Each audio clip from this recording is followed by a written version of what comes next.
Une chasse à l'homme urgente vise une présumée meurtrière. On ignore dans quel état elle se trouve, quel nom elle utilise ou quel déguisement elle porte. Il y a un mois, un père de famille de Floride a été retrouvé assassiné dans une tombe peu profonde. 5 personnes présumées impliquées dans la dissimulation sont maintenant derrière les barreaux. Mais selon la police, la femme qu'ils pensent être la véritable meurtrière est toujours en fuite, échappant aux forces de l'ordre grâce à des techniques de manipulation et à plusieurs déguisements présumés. Elle, d'après ce que je crois et selon son histoire, manipule encore ou raconte qu'elle a été victime et qu'elle est essentiellement en fuite à la suite d'un incident de violence domestique. Nous sommes rejoints par un membre du bureau du shérif au centre de cette enquête, qui nous donne chaque nouveau détail alors que la chasse à l'homme se poursuit d'un état à l'autre. Nous suivons l'affaire présentée par Law and Crime. Je suis Chris Stewart.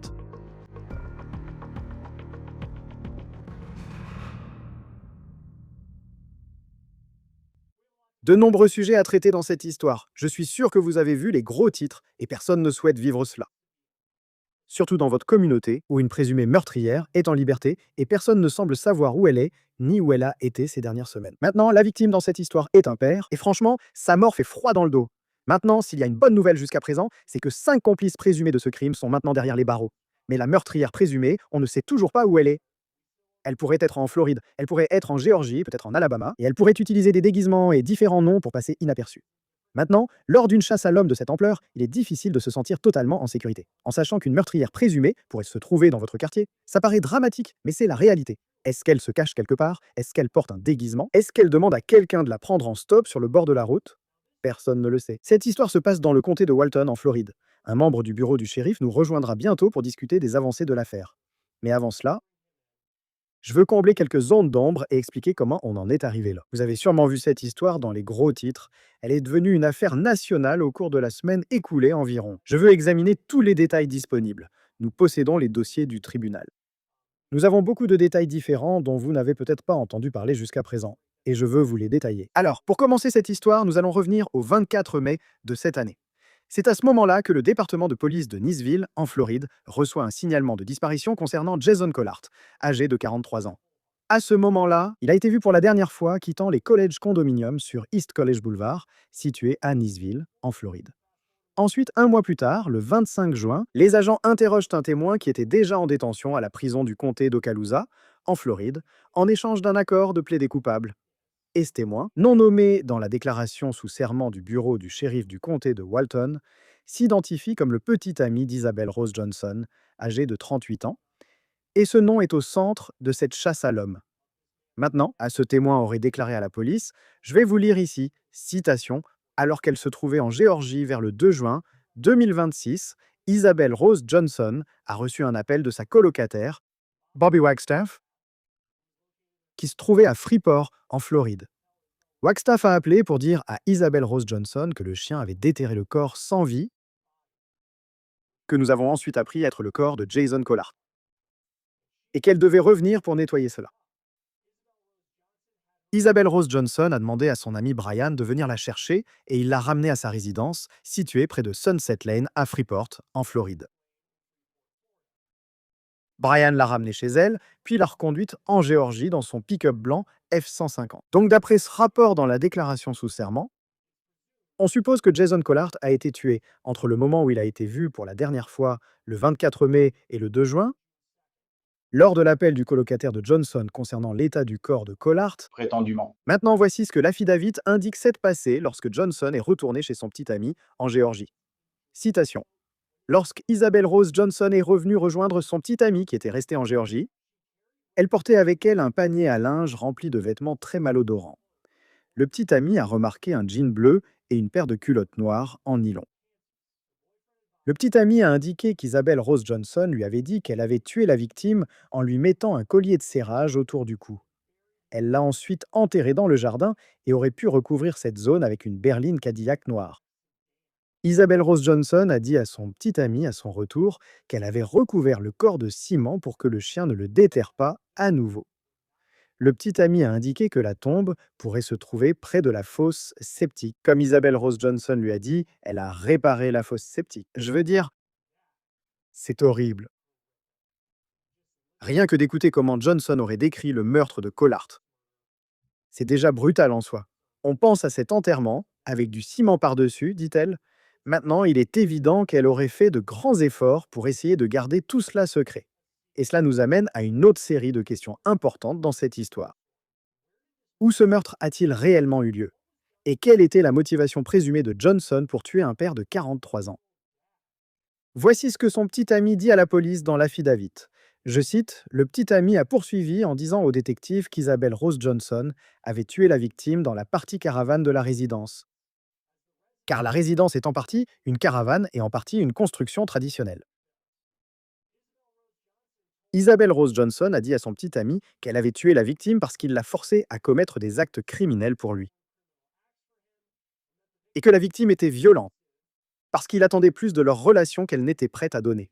Cette même déclaration sous serment inclut également une déclaration de témoin d'un homme nommé James W. Till, qui serait un autre colocataire présumé de Johnson, et qui a été interrogé le même jour, le 25 juin, et au début, il hésitait à parler aux forces de l'ordre par peur de représailles. Mais écoutez cette phrase dans la déclaration sous serment. Selon le document, il dit à la police qu'il avait reçu un diagnostic de cancer en phase terminale et a déclaré, je cite, merde, je vais mourir bientôt de toute façon. Waouh! Alors, lors de cet entretien, Till aurait déclaré que Johnson lui avait parlé du meurtre d'un homme nommé Jersey et qu'elle l'avait tué en lui passant un collier de serrage autour du cou. Il a également partagé des détails. Johnson lui aurait raconté ce qui s'était réellement passé. Je cite, Till a informé l'enquêteur Gunn qu'il savait qu'Isabelle s'était débarrassée d'un garçon parce qu'il était, je cite, agaçant et irritant pour elle. Till a également déclaré à l'enquêteur Gunn que le garçon menaçait aussi d'interférer avec la garde des enfants d'Isabelle. Till a dit à l'enquêteur Gunn qu'il ne pensait pas que Bobby Wagstaff savait pourquoi elle creusait le trou, mais que Bobby avait aidé Isabelle à creuser le trou. Nous devons ajouter un détail. Vous avez souvent entendu le nom Bobby. L'autre colocataire de Johnson, Bobby Wagstaff, a été accusé de complicité après les faits. C'est une infraction de deuxième degré pour avoir prétendument aidé Johnson à creuser le trou où le corps de Collard aurait été dissimulé. Nous parlerons aussi des complices présumés, qui sont déjà plusieurs à ce stade. Les forces de l'ordre ont indiqué qu'il pourrait y en avoir d'autres, mais les détectives ont déjà des détails choquants sur lesquels s'appuyer. Et le même jour, le 25 juin, ils se rendent à la résidence située près de Sunset Lane, à Freeport, partagée par Johnson, Wagstaff est-il, pour tenter de trouver des preuves de restes humains. Maintenant, selon la police, voici ce qu'ils découvrent sur la propriété. Je cite, lors de la fouille de la résidence et du terrain, le corps d'une personne décédée a été retrouvé dans une tombe. Cette tombe était recouverte de béton qui semblait être partiellement frais, et il y avait une Cadillac noire garée dessus. La tombe était juste à côté de l'abri de stockage. En retirant le béton, de l'herbe encore vivante a été trouvée sous le béton. Le corps avait un grand collier de serrage blanc autour du cou. À l'intérieur de la résidence, des colliers de serrage similaires ont été trouvés, ainsi qu'un jean bleu avec ce qui semblait être du sang dessus, des cartes de crédit au nom de Jason Coldheart et environ 6,2 grammes d'une substance qui a donné un résultat positif à la méthamphétamine. Selon la déclaration sous serment, la colocataire de Johnson, Bobby Wagstaff, était présente. Lors de la perquisition, elle a reconnu connaître Johnson ainsi que la victime, Jason Collard. Elle a aussi confirmé que Johnson était revenu à la résidence depuis la Géorgie vers le 2 juin, non pas pour réenterrer le corps de Collard, mais pour réparer une fuite sur le toit. Les forces de l'ordre disent également avoir des messages textes entre eux. Gardez cela à l'esprit en écoutant cette histoire. Wagstaff aurait également admis à la police. Johnson a bien creusé un trou dans le jardin. Mais il affirme que c'était pour approfondir un foyer extérieur à quelques pas de la tombe. Et elle n'aurait pas aidé à creuser quoi que ce soit. Wagstaff a admis à la police avoir consommé de la méthamphétamine dans la résidence. Comme indiqué plus tôt, Bobby Wagstaff a été arrêté comme complice présumé dans cette affaire, accusé de complicité de crime capital et de possession de substances contrôlées.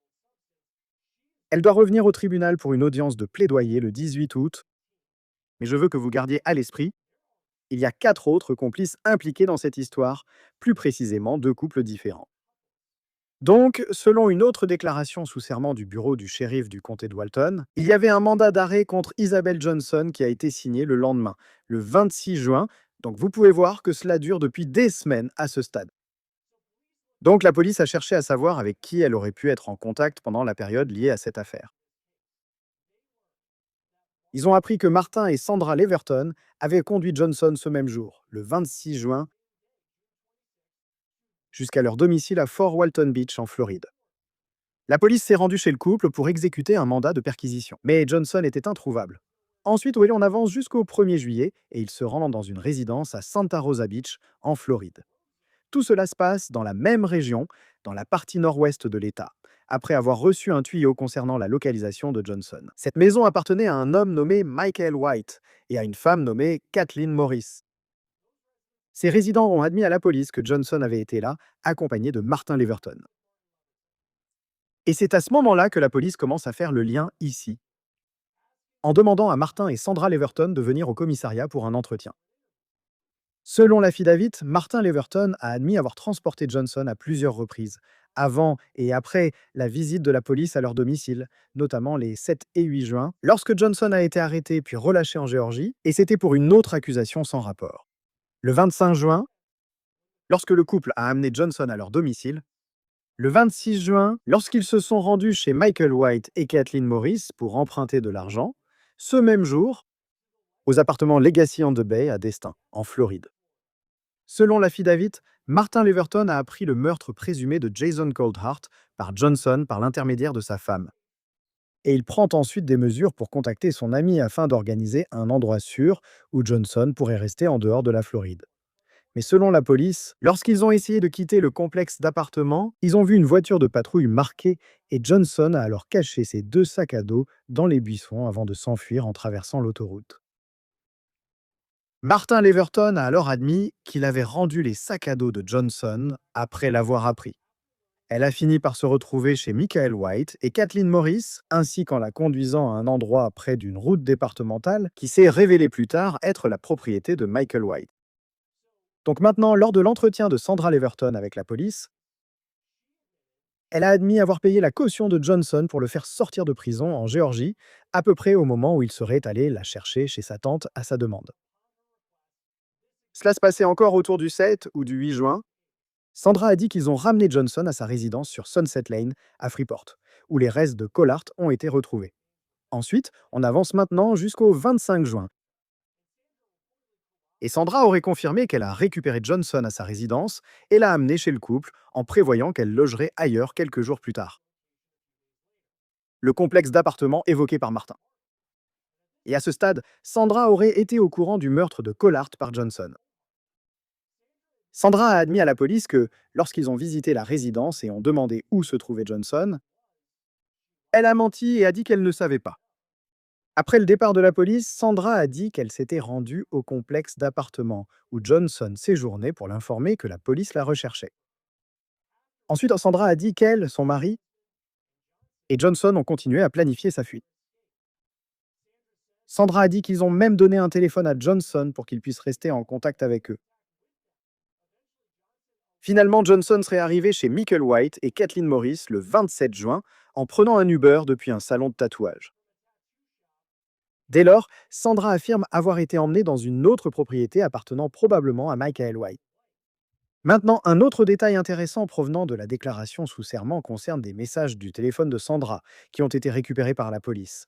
Je cite, « Il y a un message de mai 2026 où Harley, l'un des surnoms d'Isabelle Johnson, envoie des captures d'écran de messages entre elle et Jersey, qui est le nom donné à la victime dans cette histoire, Jason Collart, à Sandra. Maintenant, en raison du contenu des messages, Sandra dit à Johnson qu'il verra le monstre et mentionne l'utilisation d'un objet similaire à celui qui a été utilisé lors du meurtre. Sandra a précisé qu'il s'agissait d'une blague et Johnson lui disait qu'elle s'arrêterait avant d'aller trop loin.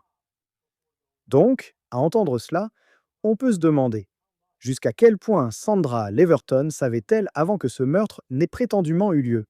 Maintenant, quoi qu'il en soit, la police affirme qu'ils avaient suffisamment de motifs raisonnables pour arrêter Sandra et Martin Leverton pour complicité après coup, une infraction de 2e degré. Sandra et Martin comparaîtront à nouveau devant le tribunal le 18 août pour une audience de plaidoyer. Maintenant, pour les 2 derniers, à ce stade de l'enregistrement, les complices présumés connus sont Michael White et Kathleen Morris.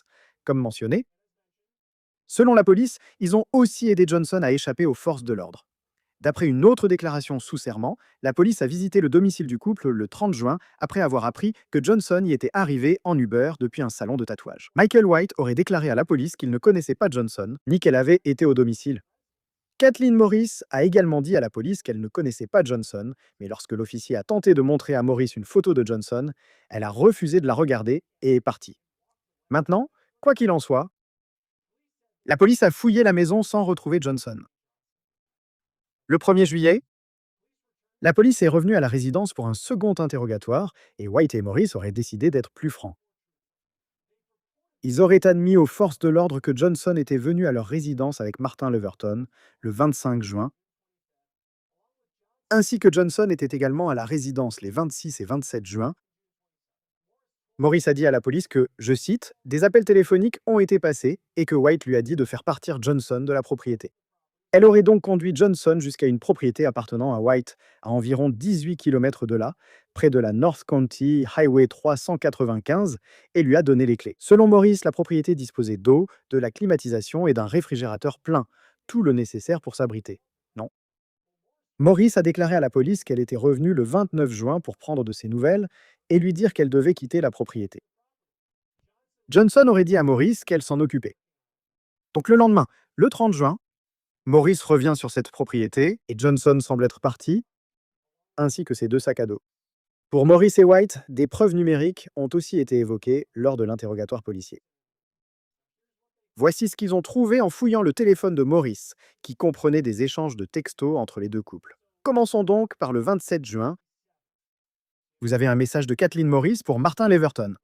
Citation, « Pourquoi Harley, c'est l'un des pseudonymes de Johnson. Sur notre canapé ?» 27 juin de Kathleen Morris à Martin Leverton. Plus important encore, « Quand viens-tu la chercher ?» Elle poursuit en disant, je cite, « C'est quoi ce bordel, Michael ?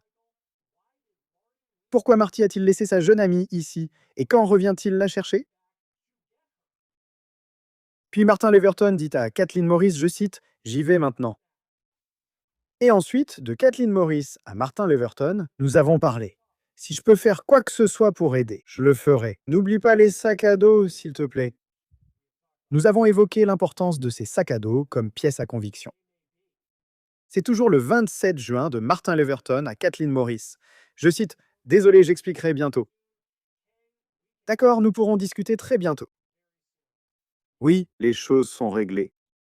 Ensuite, à Kathleen Morris à Martin Leverton de nouveau, à 11h42. Apporte-moi quelque chose, s'il te plaît, que la police dit avoir ensuite appris être de la méthamphétamine. Nous sommes maintenant à 17h34. T'es un enfoiré de rien avoir laissé lol, faut que je me renseigne sur l'ami du stade 4. Le 27 juin, Martin Leverton dit à Kathleen Morris « Mon pote de Géorgie ne peut pas nous aider cette fois, que la police a identifié comme son frère. » Puis Kathleen Morris à nouveau à Martin Leverton, d'accord. 1 minute 27 juin. Martin Leverton à Kathleen Morris. D'accord, je dois venir chercher Marty. Ensuite, Kathleen Morris à Martin Leverton à nouveau. As-tu parlé à Harley? Le 28 juin de Martin Leverton à Kathleen Morris. Non. Le lendemain, le 29 juin, Kathleen dit « Voulez-vous m'appeler, s'il vous plaît ?» Puis le jour suivant, Michael White à Kathleen Morris. « Appelle-moi avant de rentrer. J'ai des trucs à te dire pour te faire savoir ce que j'ai dit aux agents de police qui sont venus à la maison. » Et vous pouvez voir, rien qu'à travers la prétendue dissimulation, à quel point ces messages textes vont être accablants pour ses complices présumés. Kathleen Morris à Michael White, j'ai dit la pure vérité à ces flics, je le jure devant Dieu. Je n'ai pas d'amis et je n'ai pas de famille. Et c'est plus que déprimant, c'est pathétique. Le fait que tu leur dises que je ne fais rien ne fait que renforcer ça, lol. Il est temps que ça se termine, tu ne crois pas? Selon l'implication supposée de Michael White et Kathleen Morris, ils ont tous les deux été inculpés de complicité après coup, un crime au 2e degré, et ils doivent tous les deux comparaître devant le tribunal pour une audience de comparution pour répondre aux charges le 18 août. Donc maintenant, selon les dossiers de la police, la dernière fois qu'Isabel Johnson a été vue, du moins par ses présumés complices, c'était le 29 juin lorsqu'elle a quitté la propriété de Michael White. Mais d'après les détails que nous connaissons déjà, il y a plusieurs résidences qui lui sont associées en Floride. Et au moins une en Géorgie où vivait son petit ami présumé. Le bureau du shérif du comté de Walton dit qu'elle a également des liens avec plusieurs régions du sud et du nord de l'Alabama. Et il y a de bonnes raisons pour lesquelles elle serait restée inaperçue, notamment le fait qu'elle utiliserait plusieurs noms différents, y compris Harley comme on l'a vu dans les SMS. Parmi les autres noms, on trouve Jessica Ellen Bowman, Jessica Elaine Thrash, Jessica Ellen Trash, Jessica Dowdy et peut-être Denise. Le bureau du shérif du comté de Walton précise qu'elle est réputée être une manipulatrice hors pair, se déplaçant souvent et obtenant l'aide d'autrui en jouant sur leur sympathie. Le bureau du shérif a indiqué que Johnson pourrait inventer des histoires de difficultés, comme les violences conjugales ou des épreuves, pour obtenir des trajets ou de l'argent. Ou d'autres formes d'aide. Le bureau du shérif indique également que Johnson est connu pour utiliser plusieurs déguisements comme des chapeaux et des lunettes, et la police pense qu'elle aurait pu aller jusqu'à se couper ou se teindre les cheveux pour modifier son apparence. Mais certains éléments d'identification ont été relevés par les forces de l'ordre. Elle mesure 1,60 m, pesant environ 54 kilos, et on pense qu'elle a, et ça c'est important, un tatouage représentant une rose sur la main gauche, qui commence sous le pouce et s'étend vers l'index. Elle semble également avoir un tatouage à la cheville droite avec un motif inconnu, ainsi qu'un grand tatouage de scorpion qui s'étend de la fesse gauche jusqu'à la cuisse gauche. Le shérif du comté de Walton a aussi diffusé la dernière vidéo connue de Johnson, prise dans une entreprise à Destin, Floride, quelques jours seulement après la découverte des restes de Jason Collart à la fin du mois de juin, bien qu'il pense que son apparence pourrait avoir changé depuis. Parlons aussi de la récompense, car actuellement, il y a une récompense totale pouvant aller jusqu'à 16 000 $ pour toute information menant à l'arrestation de Johnson. Les Crime Stoppers de la Côte d'Émeraude et le programme d'aide à l'interpellation criminelle des shérifs de Floride offrent 11 000 $, puis il y a les États-Unis. Le groupe de travail des Marshalls offre 5 000 $ supplémentaires selon ses critères, portant la récompense à 16 000 $. Le bureau du shérif du comté de Walton invite toute personne ayant des informations sur Isabel Rose Johnson et sa localisation. Contactez-les au 85 089 28111 ou vous pouvez rester anonyme en contactant les Crime Stoppers de la Côte d'Émeraude au 85 086 3 tips. Soumettez un renseignement sur emeraldcoastcrimestoppers.com ou utilisez l'application mobile P3 Tips. Nous allons bientôt parler à un membre des forces de l'ordre, mais je peux déjà vous dire qu'il recommande. Si vous croisez Isabel Rose Johnson, appelez le 911. Rejoignez-nous pour discuter de la chasse à l'homme avec Dustin Cossen, chef adjoint du bureau du shérif du comté de Walton, Floride. Merci d'être avec nous sur Law and Crime. Ce vendredi, quelles sont les dernières informations sur la recherche? Eh bien, les recherches continuent de s'étendre. Encore une fois, nous avons étendu la recherche à travers la Géorgie, l'Alabama et bien sûr localement ici en Floride.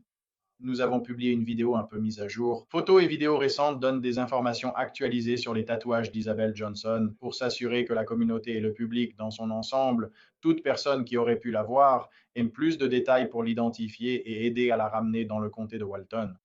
Et comme vous le savez, les gens ont suivi cette histoire qui s'est déroulée au cours des dernières semaines. Je sais que vous avez utilisé le terme, votre département a entendu qu'elle était une véritable manipulatrice. Nous voyons les déguisements et entendons parler du jaune. Elle a, mais en termes de... Je pense simplement aux personnes qui l'auraient aidé à s'enfuir après qu'elle ait commis, soi-disant, un meurtre terrible, vraiment terrible. Comment? Comment qualifieriez-vous la manipulation qu'elle exerce sur les gens? Je pense qu'une partie de la manipulation vient des cercles qu'elle fréquente où drogue et autres activités criminelles sont impliquées. Il y a ainsi beaucoup de cercles. Et donc, une partie de cette manipulation consiste à avoir autant de personnes auxquelles elle peut avoir accès ou qui peuvent lui apporter une forme de soutien. Et puis, ce que nous avons vu dès le début de l'enquête, à la fin du mois de juin, où elle a convaincu un employé d'un salon de tatouage de lui commander et payer un Uber. Elle a alors inventé l'histoire selon laquelle elle était victime de violences conjugales à ce moment-là. Cela ne signifie pas qu'elle n'en a jamais été victime, mais à ce moment précis, ce n'était pas le cas. Nous avons été juste sur ses traces pendant cette vidéo, pour ainsi dire. Et donc, à partir de là, nous savons qu'il y a eu d'autres informations provenant de certains entretiens et témoins où il y a de petits mensonges par-ci par-là qu'elle utilise pour continuer à faire ce qu'elle fait. Parce que je pense que si elle a réussi à aller jusqu'en Géorgie ou en Alabama à ce stade, ou qu'elle puisse être, je veux dire, quel est votre conseil pour quelqu'un? Ou vous savez, dans l'exemple du salon de tatouage, voilà une histoire où, encore une fois, je ne sais pas si elle a déjà été victime de violences conjugales, mais c'est certainement une histoire propre à susciter la compassion à raconter à quelqu'un. Pas seulement, et nous aborderons bientôt la description et les déguisements, mais concernant son comportement, quels conseils donneriez-vous aux habitants de cette région? Depuis que la recherche s'est étendue, quels signes d'alerte surveiller lors de contact avec quelqu'un qui pourrait lui ressembler? Eh bien, la chose la plus importante pour nous, c'est simplement l'information. Donc, nous fournissons ces renseignements à la communauté et au public en général, principalement pour qu'ils sachent que quelqu'un pourrait leur demander de faire cela. Nous restons très reconnaissants de l'aide du public, surtout pour aider les personnes dans le besoin et faire des dons caritatifs, mais nous voulons aussi que vous soyez vigilants. Ceci est utilisé comme un moyen pour elle d'échapper aux forces de l'ordre et de raconter des histoires selon lesquelles, encore une fois, elle a été victime ou qu'elle a simplement besoin qu'on la conduise ou demande si elle peut emprunter votre téléphone, de petites choses comme ça. Encore une fois, anodine en apparence, mais pour nous, quand on essaie de ramener quelqu'un devant la justice qui a un mandat d'arrêt en cours pour meurtre, cela lui permet d'échapper aux forces de l'ordre et pourrait mener ces personnes à la prison du comté de Walton. Nous recherchons activement d'autres individus qui l'ont aidé ou soutenu. Cela fait partie intégrante de notre enquête. Nous savons qu'elle n'a pas agi seule dans cet acte. Nous nous concentrons surtout dessus maintenant. Toute personne qui l'a aidé ou voudrait l'aider, nous ferons tout pour les tenir responsables. Parce qu'apparemment, en ce moment, 5 personnes l'ont aidé à prendre la fuite. D'autres arrestations sont-elles prévues? Absolument. Je vais dire ceci juste en aparté. Nous avons ces 5 personnes qui ont été inculpées, vous savez, d'entrave à la justice ou de complicité. Mais en dehors de cela, pendant nos efforts pour la localiser, nous avons procédé à 15 à 20 arrestations supplémentaires, pas directement liées à l'affaire, mais comme une mesure ciblée pour que les gens sachent que si vous comptez le faire, vous devez vous y préparer. Encore une fois, ce sont des arrestations sur mandat d'arrêt, des arrestations pour possession de drogue, pour possession d'accessoires liés à la drogue, directement liés à l'application de la loi pour la retrouver. Nous avons adopté une approche très proactive pour capturer et gérer toute personne liée à elle, car nous savons que quelqu'un détient des informations. C'est là que nos efforts se concentrent. Parce que j'ai remarqué qu'elle a un long passé criminel, notamment des accusations liées à la drogue par le passé. Que doivent savoir les gens sur sa familiarité avec les forces de l'ordre jusqu'à présent? Je pense que cela influence sa capacité à continuer. Laissez-moi reformuler. C'est lié à son mode de vie. Elle n'a pas un emploi classique de 9 à 5 et à ce qu'on sait, n'en a jamais eu. Elle n'a pas de domicile. Elle n'a pas de lieu stable, elle se déplace d'un endroit à l'autre avec des personnes qu'elle connaît ou a connues et avec qui elle a des liens. Vous superposez ces cercles, il y a des liens entre toutes ces personnes, ce qui rend la situation difficile pour nous. Notre liste de personnes d'intérêt s'allongeait chaque jour car nous menions plus d'entretiens et demandions: avez-vous parlé à un tel? Il pourrait savoir quelque chose. Et donc, à mesure que cette liste continue de s'allonger, il est possible qu'une autre personne soit impliquée. Nous poursuivons donc, encore une fois, poursuivre nos efforts sur ce point et rassembler chaque élément du puzzle et de preuves, non seulement pour l'enquête sur l'homicide, mais aussi pour savoir où elle se trouve. Quel déguisement qu'elle semble utiliser? Sur la première vidéo du salon de tatouage, on voit qu'elle avait les cheveux assez courts d'un côté, portait une casquette, mais il n'était pas rasé. Si vous regardez la vidéo, son comportement et son attitude, je crois, d'après son histoire, que c'est, vous savez, encore une fois, elle manipule ou raconte l'histoire selon laquelle elle a été victime et qu'elle est essentiellement en fuite après un incident de violence domestique. Et donc, tout ce qui concerne le fait de changer son apparence, porter un chapeau, nous pensons qu'elle a peut-être coupé ses cheveux plus courts et ou teint ses cheveux. Donc, il est possible qu'elle les ait teints plus clairs ou plus foncés, car nous avons entendu les deux versions. Nous devons donc prêter attention à chaque détail de déguisement possible. Si vous regardez les photos publiées, elle paraît différente à chaque fois, que ce soit sur les photos d'identité judiciaire ou certains posts diffusés sur les réseaux sociaux, mais aussi des captures d'écran de vidéo où elle paraît différente à chaque fois. Je souhaite donc que le public observe attentivement certains détails, ses gestes, son comportement ou sa façon de parler. Et concernant la façon dont elle parle, je veux dire, elle s'appelle Isabelle Rose Johnson. Elle a plusieurs alias. Harley étant l'un d'eux, et, et les gens peuvent chercher et voir précisément quels sont ses alias. Mais comment a-t-elle accumulé autant de noms différents au point que ceux-ci aient du poids et que les gens puissent la connaître sous un autre nom que son nom de naissance? Oui, pour être franc, ben, c'est simplement le mode de vie qu'elle a adopté. Elle changeait souvent de lieu et de nom, ce qui lui permettait de commettre des crimes sous différents alias et de se faire passer pour d'autres personnes. Pendant probablement la première semaine de l'enquête, nous l'appelions par son nom Isabel Johnson. Ensuite, les gens ont demandé, vous parlez de Harley? Et donc, nous avons dû nous mettre à l'appeler Harley au lieu de l'appeler Isabel Johnson. C'était donc l'un des premiers changements pour s'assurer que nous l'appelions comme les gens la connaissent. Et puis, vous ajoutez Jessica Bowman et Jessica Dowdy, d'autres noms sous lesquels elle a été arrêtée ou qui sont répertoriés comme alias. Nous avons même trouvé des documents officiels où certains de ces noms figurent, des papiers où elle les a utilisés pour la documentation administrative. Donc, vraiment, je vais le dire comme ça, tout est possible concernant ce qu'elle pourrait faire. Notre priorité est de nous assurer que nous suivons les faits et les preuves pour la retrouver. Nous travaillons tous pour mener à bien les poursuites dans l'affaire d'homicide. Comment parvient-elle à amener autant de personnes à ce point, au risque de mettre leur liberté en danger pour l'aider? Selon les forces de l'ordre, a échappé à ses poursuites pour meurtre? Globalement, le consensus de tous les entretiens, mais aussi de certaines des personnes avec lesquelles nous avons eu affaire. Quand vous êtes impliqué dans la consommation de stupéfiants, quand vous êtes impliqué dans des activités criminelles, il existe de nombreuses possibilités, notamment des relations romantiques ou sexuelles, tout ce qu'on peut imaginer. Que vous pouvez amener quelqu'un à faire ce que vous voulez, c'est malheureux pour nous. Nous avons des règles à respecter. Non, elle peut donc employer des moyens illégaux pour nous échapper. Et à mesure que chaque personne finit par l'aider ou lui apporter un quelconque soutien, nous serons là pour les retrouver, poursuivre notre enquête et traiter ces personnes et ces procédures une par une. Et vous savez, les deux autres États, en dehors de la Floride, où l'on pense qu'elle pourrait se trouver en ce moment. Et encore une fois, cela pourrait s'étendre au-delà de cette zone. Mais la Géorgie et l'Alabama, au-delà du fait d'être à une distance accessible en voiture du comté de Walton, quel lien a-t-elle avec ces États qui les rendent intéressants pour vous? Oui, je crois qu'elle a déjà vécu dans le nord de l'Alabama, a séjourné, je pense, dans la région de Huntsville un moment. Nous collaborons avec tous les lieux auxquels elle est liée et que nous pouvons prouver par des documents comme une arrestation ou des papiers récupérés. Nous avons travaillé avec ces juridictions locales, des forces de l'ordre pour vérifier les adresses des membres de la famille, pour vérifier les adresses où elle avait ses habitudes. Pour ce qui est de la Géorgie, elle a été arrêtée début juin. Nous pensons que c'est la période probable de l'homicide et qu'elle a été arrêtée en Géorgie. Après l'avoir identifiée comme suspecte principale, nous avons envoyé des enquêteurs sur place pour interroger ses contacts.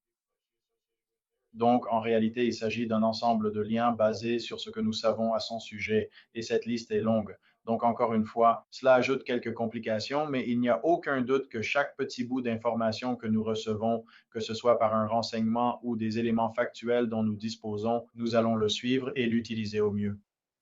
Et votre agence a été très active sur les réseaux sociaux, partageant des images, partageant de nouvelles vidéos, des informations qui sont sorties, mais d'une certaine manière en s'adressant directement à elle, en sachant qu'il est possible qu'elle lise ses publications. Je veux dire, si elle regarde ceci en ce moment, quel était votre message pour Isabelle Johnson? Pour faire simple, nous allons la retrouver. Vous savez, aucun doute là-dessus. Notre division d'enquête travaille sans relâche sur cette affaire. Et donc, nous allons te retrouver. Ce mandat d'arrêt pour meurtre ne va pas disparaître. Et ce que nous allons continuer à faire, c'est de mettre en prison les personnes qui t'aident. Et au final, nous te reverrons dans le comté de Walton, situé en dehors du comté de Walton, mais nous te verrons à coup sûr à la prison du comté de Walton à un moment donné. Et ce n'est pas de l'arrogance, ce n'est pas de la prétention. C'est simplement dire que nous allons t'attraper. Et si quelqu'un remarque son tatouage, si quelqu'un, à ce moment-là, où qu'il soit, a vu ces histoires et se rend compte qu'il parle potentiellement à Isabelle Rose Johnson, que doit faire quelqu'un s'il la voit ou entre en contact avec elle? Le plus simple est d'appeler le 911 ou la police locale si vous la voyez. N'hésitez pas à appeler. Si vous voyez quelqu'un que vous pensez être elle, appelez les autorités locales. Donc, vous savez, nous avons contacté probablement 10, 15, 20 agences de manière proactive. Cela ne compte pas les informations que nous avons reçues en dehors de notre région. Donc, contactez ces agences et leur fournir non seulement les informations que nous avons rendues publiques, mais aussi certaines informations à caractère d'enquête que nous avons pour leur donner les informations nécessaires en leur disant, hey, elle pourrait se trouver dans cette zone, soyez vigilants, contactez les personnes avec lesquelles elle est associée. Si vous la voyez, appelez le 911. Une récompense jusqu'à 16 000 dollars est offerte pour toute information menant à sa capture et arrestation. Cela pourrait représenter une partie de la récompense ou des informations menant à son arrestation et son retour dans le comté de Walton. Ce sujet étant devenu d'actualité nationale la semaine dernière, combien de témoignages avez-vous reçus concernant des personnes ayant potentiellement vu Isabel Johnson? Au minimum 4 à 5 chaque jour, rien qu'en dehors de notre région. Donc cette première semaine, après tout, quand nous avons vraiment commencé à nous concentrer en dehors de l'enquête, parce qu'une enquête, surtout dans une affaire d'homicide, et surtout lorsqu'un corps a été retrouvé dans une tombe peu profonde, ce n'est pas juste une affaire d'un jour, c'est une enquête à long terme. Et le long terme commence dès le début avec, vous savez, une semaine de réinterrogatoire et de documentation des preuves. Et donc, quand nous avons changé pour concentrer nos efforts, il fallait vraiment se focaliser et s'organiser pour la retrouver. Vous savez, nous recevions 3, 4 pistes par heure, surtout grâce à certains contacts que nous établissions avec le public, encore une fois, en menant des actions ciblées auprès des personnes avec lesquelles elle était connue pour s'associer, ce qui a finalement conduit à certaines de ces arrestations. Donc, les pistes finissent par porter leurs fruits. Oui, à mesure que nous en recevons davantage, nous devons y consacrer des ressources, mais la semaine dernière, nous avons tout mobilisé sur l'une d'elles sans résultat. Nous pouvons désormais dire ce n'était pas elle. Nous avons pu rayer cette piste de la liste et sommes passés à la suivante. Je félicite donc nos enquêteurs et encore une fois l'agence. Toutes les personnes des forces de l'ordre, du renseignement et des communications qui travaillent ensemble collectivement pour la retrouver et la ramener ici, dans le comté de Walton. Eh bien, chef adjoint Dustin Cossen du bureau du shérif du comté de Walton, merci pour votre temps. Je sais que c'est une période très chargée pour votre agence et je vous souhaite bonne chance pour cette recherche. Espérons qu'il y ait bientôt une arrestation. Oui, monsieur, merci beaucoup. C'est tout pour On the Case, présenté par Law and Crime. Abonnez-vous à nous sur YouTube et Spotify. Nous diffusons également sur Peacock. Je suis Chris Stewart. On se retrouve la prochaine fois.